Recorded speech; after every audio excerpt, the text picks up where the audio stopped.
میں اردو اے آئی کو کافی ٹائم سے فالو کر رہا تھا، اور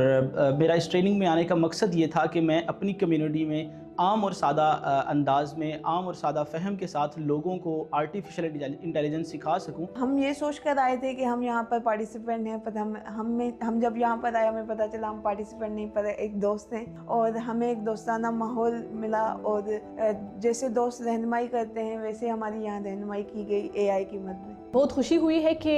جو یہ اردو اے آئی کا انیشیٹو ہے اور اس کا جو ایک پہلا کمپوننٹ ہے، پہلا سٹارٹ ہے، اور ایز اے ایکٹیوسٹ میں اس کا حصہ رہی ہوں ایز اے اے آئی دوست، اور اپنی کمیونٹیز میں جا کر یہ موقع ملے گا کہ اپنے نوجوانوں کے ساتھ اب اردو اے آئی پہ کام کیا جائے، اس انیشیٹو کو مزید آگے لے کر جائے تاکہ تھوڑی سی زندگیاں آسان ہوں، لوگوں کو پتہ چلے کہ جو نئے ٹولز ہیں ان کا یوزیج کیسے ہو سکتا ہے اور وہ کیسے زندگیوں کو آسان بنا سکتا ہے۔ شعبہ تعلیم سے میں منسلک ہوں اور پچھلے 3 سال سے آرٹیفیشل انٹیلیجنس پڑھا رہا تھا، لیکن مجھے آرگنائز طریقے سے آرٹیفیشل انٹیلیجنس کو پڑھانے میں پرابلم درپیش ہو رہے تھے، تو اردو اے آئی کی ٹریننگ میں نے یہاں پہ کراچی شرکت کی، تو یہاں پہ مجھے بہت کچھ سیکھنے کو ملا اور آرٹیفیشل انٹیلیجنس کو عام عوام تک سادہ الفاظ میں پہنچانے کا موقع ملا، اور اس طرح کے میں نے ٹول سیکھے جو میرے لیے بہت آسانی پیدا کر سکتے ہیں۔ اس کے لیے میں بہت خوش ہوں، اردو اے آئی والوں کا میں بہت شکریہ ادا کرتی ہوں کہ انہوں نے ہمیں یہ اپورچونٹی دی، اور مجھے یہ یقین ہے کہ اب اس کو میں بہتر طریقے سے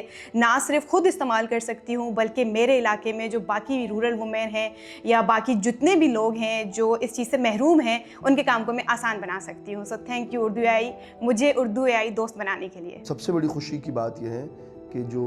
اے آئی دوست یا اردو اے آئی ہیں، وہ ایک زبردست اور بڑا اور پہلا پلیٹ فارم ہے جو کہ آسان اور مؤثر اور معیاری انداز میں لوگوں تک اس پیغام کو پہنچائے گا۔ So I am very much excited to be part of this journey.